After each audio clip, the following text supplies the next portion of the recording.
Hello friends, मैं विजय सिंह आपके अपने YouTube channel the study with chemistry पे आप सभी का फिर से वेलकम करता हूं। जैसा कि आप जानते हैं कि आपके इस YouTube channel the study with chemistry में मैं केमिस्ट्री सब्जेक्ट की क्लासेस लेता हूं, जो कि एनसीईआरटी पैटर्न पे आधारित होती हैं। और अब तक ये क्लासेस इंग्लिश मीडियम में थी, लेकिन बहुत से हमारे ऐसे फ्रेंड थे जिनकी क्वेरीज आई थी कि सर आप अपनी ये क्लासेस हिंदी मीडियम में भी लाएं, जिससे कि उन्हें दिक्कत ना हो। तो अब से ये केमिस्ट्री की क्लासेस इंग्लिश मीडियम के साथ साथ हिंदी मीडियम में भी आएंगी। तो आज हम ये कहेंगे कि अब ये क्लासेस इंग्लिश मीडियम के साथ साथ हिंदी मीडियम में भी चलेंगी। तो इस सब्जेक्ट को स्टार्ट करने से पहले हम आपको इस सब्जेक्ट के बारे में कुछ बेसिक जानकारी दे दें कि ये सब्जेक्ट है क्या और इस सब्जेक्ट का अपने डेली लाइफ में क्या इम्पोर्टेंस है। क्योंकि जब तक हम किसी सब्जेक्ट के बारे में नहीं जानते हैं तब तक हम उस सब्जेक्ट को अच्छे से समझ नहीं सकते। तो आज की ये जो पहली क्लास है, इसमें हम ये देखेंगे कि ये सब्जेक्ट है क्या और उसका डेली लाइफ में हमारे लिए क्या इम्पोर्टेंस है। तो सबसे पहले आज हम केमिस्ट्री में ये देखेंगे कि केमिस्ट्री में ऐसे कौन कौन से वो बिंदु हैं जिसके इर्द गिर्द केमिस्ट्री घूमती है, या उन बिंदुओं के मिलके ही केमिस्ट्री का निर्माण हुआ है। और जब तक उन बिंदुओं को हम नहीं समझेंगे तब तक केमिस्ट्री सब्जेक्ट को हम भली भांति समझ नहीं सकते। तो आइए शुरुआत करते हैं उन बेसिक बिंदुओं को। तो सबसे पहले हम देखेंगे कि केमिस्ट्री को हम क्या कहते हैं और वो कौन कौन से पॉइंट हैं। तो सबसे पहले हम ये देखेंगे कि ये जो केमिस्ट्री सब्जेक्ट होता है, यानी कि जो कि रसायन विज्ञान होता है, इसको सबसे पहले आज हम ये देखेंगे कि रसायन विज्ञान यानी रसायन शास्त्र का मूल बिंदु को देखेंगे। ठीक। और रसायन शास्त्र के जो कुछ मूलभूत बिंदु होते हैं जैसे कि पदार्थ, ठीक, तत्व, परमाणु, यौगिक और अणु, इन्हें भी हम अपने इस क्लास में देखेंगे। उसके बाद हम रसायन विज्ञान की परिभाषा को देखेंगे जिसे कि हर एक स्टूडेंट को आना चाहिए। और साथ ही साथ ये देखेंगे कि रसायन विज्ञान को कितनी उपशाखाओं में बांटा गया है। जैसे कि पहली उपशाखा है रसायन विज्ञान शास्त्र, कार्बनिक रसायन या फिर भौतिक रसायन। ठीक। और साथ ही साथ ये देखेंगे कि रसायन विज्ञान का दैनिक जीवन में क्या उपयोग है, क्योंकि कोई भी वस्तु हो जब तक उसका उपयोग हमारे दैनिक जीवन में नहीं होता तब तक वो वस्तु या सब्जेक्ट को हम भली भांति समझ नहीं सकते। तो सबसे पहले हम ये देखेंगे कि रसायन विज्ञान है क्या। तो रसायन विज्ञान को हम ये देखेंगे कि रसायन विज्ञान जो कि एक विज्ञान की वह शाखा है जो पदार्थ की संरचना और गुणों से संबंधित होती है। ठीक। और साथ ही साथ ये देखेंगे कि रसायन विज्ञान एक ऐसा भौतिक विज्ञान है और यह पदार्थ और ऊर्जा के बीच बातचीत के गुणों का अध्ययन करती है या उनके बीच बातों का लाता है। ठीक। और ये देखेंगे कि ये जो रसायन विज्ञान है वैज्ञानिक अनुशासन है जो उनकी संरचना, गुणों, व्यवहार और पदार्थों के साथ प्रतिक्रिया के दौरान परमाणुओं, अणुओं और आयनों से ये मिलके बना होता है। और एक इम्पॉर्टेंट पॉइंट ये, जो एंटोनी लवोसियर को आधुनिक रसायन विज्ञान का पिता कहा जाता है। जैसे कि कुछ भी हो, जैसे कि हम बायोलॉजी कहते हैं, ठीक, चाहे कोई भी ऐसी सब्जेक्ट कहें जिसे ये कहा जाता है कि इस सब्जेक्ट की उत्पत्ति किससे हुई या इस सब्जेक्ट का जो सर्वप्रथम ज्ञान किसने दिया, तो हम कहेंगे कि एंटोनियो लेवोसियर है जो रसायन विज्ञान के जनक कहे जाते हैं। तो आप इस पॉइंट को अच्छे से रख लें, क्योंकि ये पॉइंट बहुत से ऐसे कंपटीशन होंगे जहाँ पे आपको पूछे जाएंगे। अब हम ये देखेंगे कि ये जो रसायन विज्ञान है वे कौन कौन से मूल बिंदुओं से बना है। तो पहले देखते हैं, जो पहला मूल बिंदु है उसे कहते हैं पदार्थ।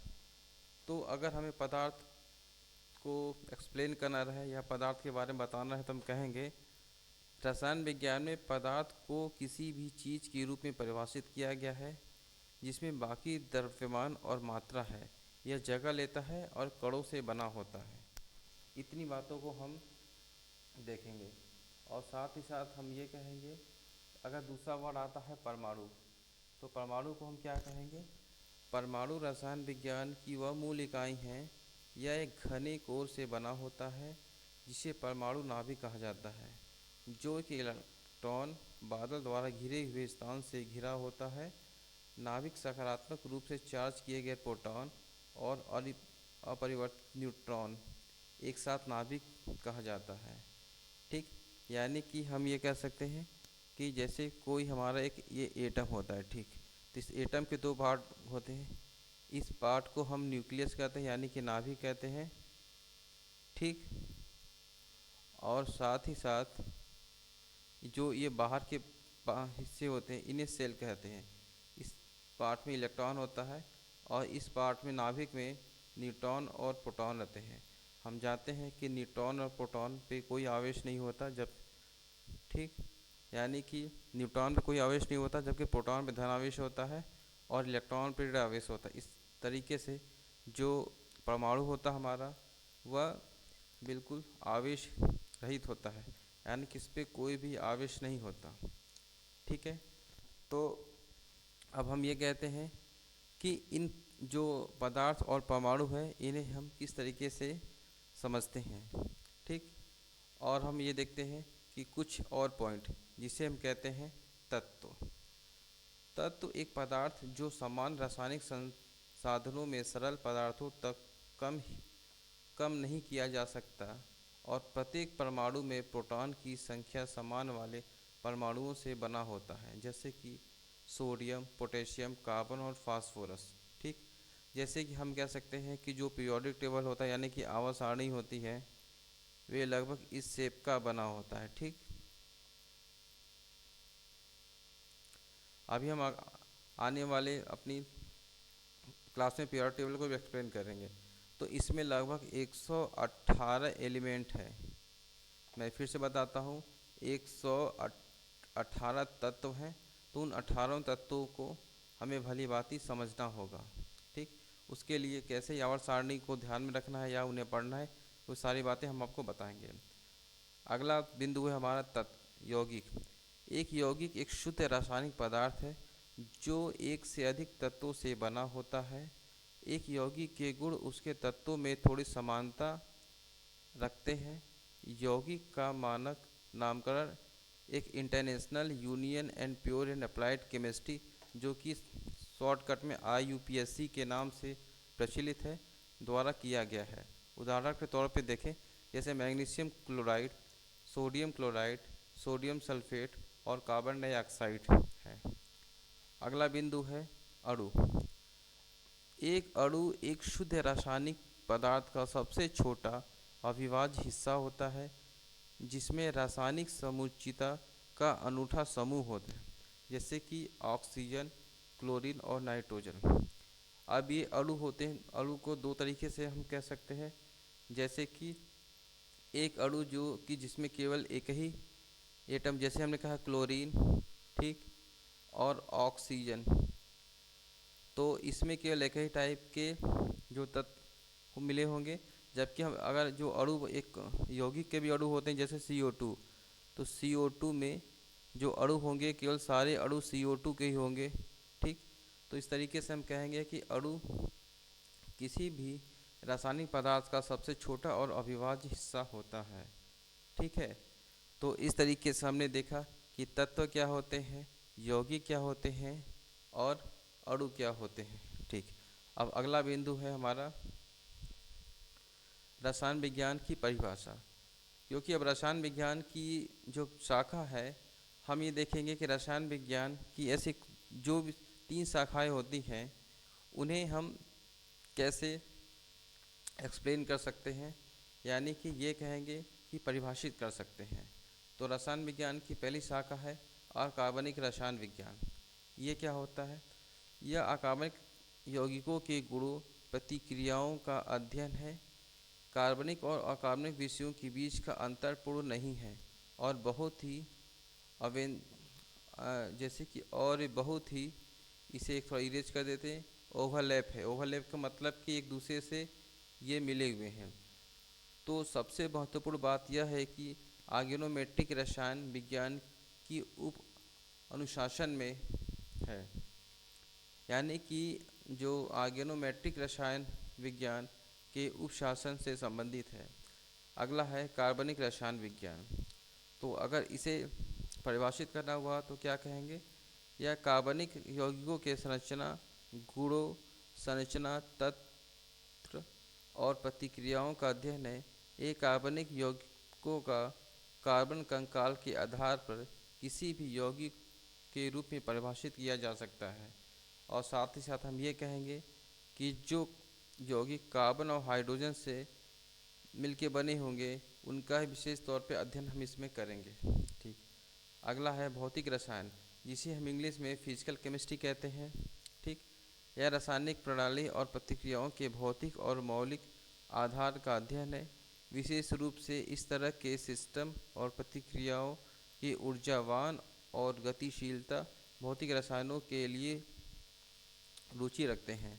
अध्ययन के महत्वपूर्ण क्षेत्रों में रासायनिक ऊष्मप्रवैगिकी, रासायनिक कंटिक्स, इलेक्ट्रोकेमिस्ट्री और सांख्यिकी यांत्रिक भी शामिल होते हैं। तो इस तरीके से हमने देखा कि रसायन विज्ञान की शाखा, जो कि 3 शाखाएं होती हैं, अकार्बनिक रसायन विज्ञान, कार्बनिक रसायन विज्ञान और भौतिक रसायन विज्ञान। ये हम इन तीनों उपभागों को एक विशेष तौर से अध्ययन करेंगे। ठीक, तो आइए अब देखते हैं अगले पॉइंट को। अब हम देखेंगे कि रसायन विज्ञान का दैनिक जीवन में क्या क्या उपयोग होता है। तो सबसे पहले हम ये देखेंगे कि इससे हमें क्या जानकारी मिलती है। तो हम कह सकते हैं कि हमारे द्वारा खाए जाने वाले खाद्य पदार्थों में दैनिक जीवन में रसायन मिल सकता है। जिस हवा में हम सांस लेते हैं, रसायनों में की सफाई करते हैं। हमारी भावनाएं और शाब्दिक रूप से हर वस्तु जिसे हम देख सकते हैं या छू सकते हैं, यहाँ पे इस तरीके से हम ये कह सकते हैं कि हमारी भावनाएं और शाब्दिक रूप से हर वस्तु जिसे हम देख सकते हैं या छू सकते हैं, यहाँ हर रोज़ रसायन विज्ञान के उदाहरण देखेंगे। ठीक, तो जब भी हम जिस भी वस्तु को आज के समय में देखेंगे उसमें रसायन विज्ञान का कहीं ना कहीं कुछ न कुछ हिस्सा जरूर होगा। ठीक है, तो आइए देखते हैं। पहला, खाद्य उत्पादन में रसायन विज्ञान का क्या उपयोग है। जैसे जो पौधे होते हैं प्रकाश संश्लेषण के माध्यम से अपने लिए भोजन का उत्पादन करते हैं। ठीक, जो अपने आप में एक जटिल रासायनिक प्रतिक्रिया है। प्रकाश संश्लेषण में होने वाले रासायनिक प्रतिक्रिया सबसे आम और महत्वपूर्ण रासायनिक प्रतिक्रिया है। समान श्वसन रासायनिक प्रतिक्रियाओं के माध्यम से पशु दैनिक गतिविधियों को कराने के लिए ऊर्जा भी जारी करते हैं। ठीक, तो और सेकेंड है शारीरिक संरचना। आपका शरीर एक आकर्षक जगह है। कार्बन डाइऑक्साइड और कार्बन साथ साथ ऑक्सीजन शरीर के 2 सबसे आवश्यक तत्व हैं। आपके शरीर में मौजूद अन्य तत्व जैसे कि nitrogen, phosphorus, hydrogen, oxygen, calcium, potassium, sulphur और मैग्नीशियम है। यानी कि कह सकते हैं कि शरीर की संरचना में रसायन विज्ञान का एक महत्वपूर्ण योगदान है। जैसे कि हमारे शरीर में जो कार्बन, ऑक्सीजन जो महत्वपूर्ण तत्व होते हैं और उसके साथ ही साथ कुछ अन्य महत्वपूर्ण तत्व होते हैं जिनका हमारे शरीर में इम्पोर्टेंट योगदान होता है। जैसे कि नाइट्रोजन हो गया, फास्फोरस है, hydrogen, oxygen, calcium, potassium, sulphur और मैग्नीशियम है। ठीक, और साथ ही साथ एक अगले पॉइंट को देखेंगे, भावनाओं का रसायन। यानी कि जब हम कुछ इमोशन में आते हैं, जैसे भावनाओं में, जैसे किसी का रोना, गुस्सा करना, तो उस समय हमें पता नहीं होता कि हम रसायन विज्ञान का कुछ उसमें हिस्सा ले रहे हैं या उसका कुछ यूज कर रहे हैं। जैसे कि देखते हैं, जब भी आप कुछ उदास, आराम या तनाव महसूस कर रहे होते हैं तो आपके शरीर में कई रासायनिक प्रतिक्रियाएं होती हैं। यह मस्तिष्क में छोड़े गए न्यूरोट्रांसमीटर नामक रासायनिक दूतों के कारण होता है कि आप प्रेम में पड़ सकते हैं और दिल टूटने के कारण रो सकते हैं। यानी कि जब कभी भी आप ये देखेंगे कि अगर कोई आपसे डांट दे या आप पे गुस्सा हो जाए तो या आप कभी उदास हो जाते हैं तो आप किस तरीके से रोने लगते हैं। तो यह जो तरल पदार्थ होता है वह भी रसायन विज्ञान का ही देन है। तो इस तरीके से हम देख सकते हैं कि रसायन विज्ञान का हमारे दैनिक जीवन में कितना बड़ा योगदान है। एक जो और साथ ही साथ हम ये देखेंगे कि रसायन विज्ञान के कुछ और मूलभूत बिंदु होते हैं, जैसे कि हाइजीन में रसायन विज्ञान। हाइजीन का मतलब होता है दुर्गंध। जैसे कि आपने भोजन का उपयोग करने से ठीक पहले आप इसे अपने हाथों को साबुन से धोने के लिए एक बिंदु बनाते हैं, क्या यह नहीं है? साबुन की सफाई की क्रिया का एक पायशीकरण एजेंट के रूप में कार्य करने की क्षमता पर आधारित है। साबुन सोडियम या पोटेशियम की फैटी एसिड लवण है, एक रासायनिक प्रतिक्रिया द्वारा उत्पादित, जिसे सेफोनिफिकेशन कहते हैं या उसे हम स्फोनिफिकेशन कहते हैं, इंग्लिश में समझते हैं। मैं आपको एक बात बता दूं, केमिस्ट्री में कुछ शब्द ऐसे होते हैं जिन्हें इंग्लिश में ही पढ़ना चाहिए, क्योंकि उनका जब हिंदी अनुवाद होता है तो वो इंग्लिश से भी थोड़े से कठिन हो जाते हैं। तो आप कोशिश करिएगा कि आप हमारी हिंदी क्लास लेक्चर को देखें और साथ ही साथ इंग्लिश वाले जो क्लासेस होते हैं उन्हें भी देखने की कोशिश करें, जिससे कि आपको हिंदी का तो ज्ञान होगा ही होगा, साथ ही साथ इंग्लिश जो कठिन शब्द हैं उनकी भी जानकारी आपको होगी। साबुन तेल या अणु के साथ बातचीत करते हैं, जो बदले में क्लीनर सतह के परिणाम स्वरूप होता है। यानी कि हम देख सकते हैं कि जो भी हमारे हाथों में कुछ गंदगी आती है या हाथ गंदा होता है तो उन्हें साफ़ करने के लिए हम रसायन विज्ञान का उपयोग करते हैं। ठीक, तो हाइजीन शब्द का उपयोग अपने हाथों से गंदगी को दूर करने के लिए किया जाता है। ठीक, और एक और उदाहरण को देखते हैं जिसे हम कहते हैं प्याज के रसायन विज्ञान। प्याज तो हर किसी के घर में आता है और सभी इसका उपयोग करते हैं, लेकिन कभी कोई ये नहीं सोचता कि इसमें क्या होता है। कभी आपने सोचा है कि प्याज काटते समय आप क्यों आंसू बहाते हैं? यह अंतर्निहित रसायन अवधारणाओं के कारण भी होता है। जैसे ही आप एक प्याज का टुकड़ा करते हैं यानी काटते हैं, अमीनो एसिड सल्फो ऑक्साइड से सल्फेनिक एसिड बनता है और सल्फेनिक एसिड वाष्पशील गैस प्रोपेनिथॉल एस ऑक्साइड के लिए जिम्मेदार है, जो आंखों में आंसू के उत्पादन को उत्तेजित करता है। ठीक, तो आपने देखा कि किस तरीके से जब हम प्याज काटते हैं तो उसमें भी रसायन विज्ञान का महत्वपूर्ण योगदान है। पाचन क्रिया में, यानी कि जब पाचन क्रिया का मतलब जब हम खाना खाते हैं तो खाना जब खाते हैं ऐसा थोड़ी कि खाना सीधे ही पच जाएगा या उससे जो विटामिन मिलेंगे सीधे मिल जाएंगे। खाना खाने से लेके खाना पचाने तक भी रसायन विज्ञान का महत्वपूर्ण योगदान है। जैसे कि जिस समय आप अपने मुंह में भोजन डालते हैं, आपके पाचन तंत्र में विभिन्न रासायनिक प्रतिक्रियाएं शुरू हो जाती हैं। लार में एंजाइम एमाइलेज होता है जो कार्बोहाइड्रेट को तोड़ने के लिए जिम्मेदार होता है। पेट में हाइड्रोक्लोरिक एसिड का उत्पादन करना शुरू कर देता है। यकृत पित्त जारी करता है और पाचन के दौरान जारी यौगिक की सूची आगे बढ़ती है। वे कैसे काम करते हैं?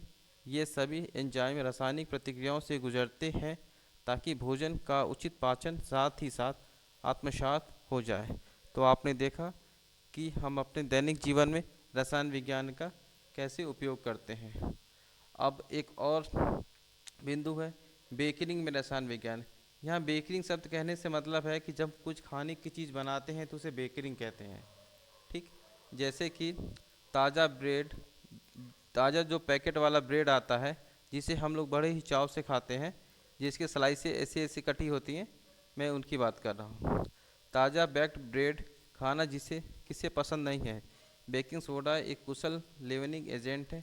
खाना पकाने से पहले खाद्य पदार्थों में बेकिंग सोडा शामिल करने से कार्बन डाइऑक्साइड का उत्पादन होता है, जिससे खाद्य पदार्थ उगते हैं।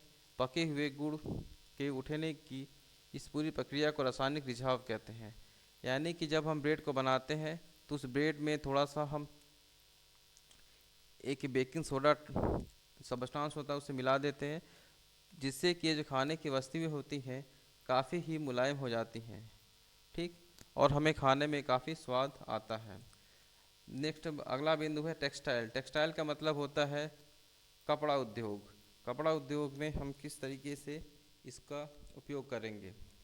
तो टेक्सटाइल को एक लचीली बुनी हुई सामग्री के रूप में परिभाषित किया जा सकता है जिसमें प्राकृतिक या कृत्रिम तंतुओं का एक नेटवर्क होता है जिसे अक्सर थ्रेड या यार्न कहा जाता है। कपड़ा व्यापक रूप से कारपेंटिंग, साज सामान, विंडो सेट्स, टॉवेल, लेबल के लिए यानी टेबल पे जो रखे जाते हैं उनकी कवरिंग, और बेड, झंडे, बैकपैक, टेंट, नेट, रुमाल, गुब्बारे, पतंग के लिए इस्तेमाल किया जाता है। यानी कि आप ये देख सकते हैं कि जो कपड़ों का उपयोग कितनी जगहों पे कर सकते हैं। जो कपड़े बनते हैं उसमें भी रसायन विज्ञान का ही उपयोग होता है।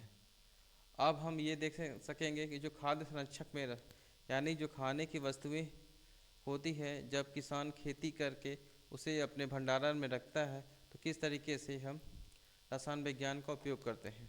यदि आपने कभी कभी केचप, जैम, अचार की बोतल पर सामग्री पड़ी है, यानी कि जब आप सॉस खाते हैं, जैसे कि आज के सभी लोग जो फास्ट फूड होते हैं जैसे कि चाउमीन, ठीक, इन्हें बहुत ही चाव से खाते हैं। उसमें एक हम लोग सब्सटेंस मिलाते हैं जिसे कहते हैं केचप, जाम, ठीक, और साथ ही साथ अचार। तो आप रसायनों की कभी न खत्म होने वाली सूची को देखकर आश्चर्यचकित हो जाते हैं या हो सकते हैं। वे क्या है? इन रसायनों को खाद्य संरक्षक कहा जाता है जो खाद्य पदार्थों में सूक्ष्म जीवों के विकास में देरी करते हैं। रासायनिक खाद्य संरक्षक न केवल बैक्टीरिया, वायरस, कवक के विकास को रोकते हैं बल्कि वसा के ऑक्सीकरण में भी बाधा डालते हैं जो खाद्य पदार्थों को बासी बनाने के लिए जिम्मेदार है। सबसे आम रासायनिक खाद्य संरक्षक sodium benzoate, butylated hydroxy anisole, और दूसरा ब्यूटिलेटेड हाइड्रोक्सी टॉलुइन और सॉर्बेनिक एसिड है। पोटेशियम सॉर्बरेट, कैल्शियम सॉर्बरेट, सोडियम सॉर्बेट और पेपियोनी एसिड और नाइट्रस एसिड के लवण हैं। यानी कि ये वे बिंदु होते हैं जिनकी वजह से हम ये कह सकते हैं कि जो खाद्य संरक्षक होते हैं कि खाना ख़राब नहीं होता। कि जैसे कोई कंपनी ने बनाया पैकेट है तो वो ऐसा थोड़ी कि पैकेट वो तुरंत ही आ जाता है। पैकेट को नॉर्मल आम जनता तक यानी हम सभी तक आने में काफ़ी महीनों लग जाते हैं। तो उनके पैकेटों में कुछ केमिकल्स कैसे मिला दिए जाते हैं कि वो पैकेट ख़राब ना हो पाए। ठीक, अगला बिंदु है भोजन। जो सब्जियां हरी होती हैं वे क्रोमोस्फियर नामक रासायनिक यौगिक की उपस्थिति के कारण होती है जो हरी रोशनी को दर्शाते हुए सभी तरंग दैर्ध्य को अवशोषित करती है। इसी तरह टमाटर का लाल रंग जो इसकी गुणवत्ता का न्याय करने के लिए उपयोग किया जाता है, एक रासायनिक यौगिक है जो कि लाइकोपीन के रूप में जाना जाता है। कौन केक के फुलझड़ी से मंत्रमुग्ध हो गया है। जैसे कि हम जो केक खाते हैं, जैसे कि पेस्ट्री, आटा से मेटामॉर्फस से खुशी की एक स्वादिष्ट अच्छी तरह से उठाया बंडल है। यानी कि जब हम कोई केक खाते हैं तो वो कितना स्पंजी होता है। तो उस केक को स्पंजी बनाने में भी रसायन विज्ञान का ही उपयोग है। बेकिंग सोडा और बेकिंग पाउडर नामक जादू सामग्री की रासायनिक प्रतिक्रिया के लिए धन्यवाद। तो जो इस केक को स्पंजी बनाते हैं उनमें बेकिंग पाउडर नामक कुछ सब्सटेंस होते हैं और बेकिंग सोडा।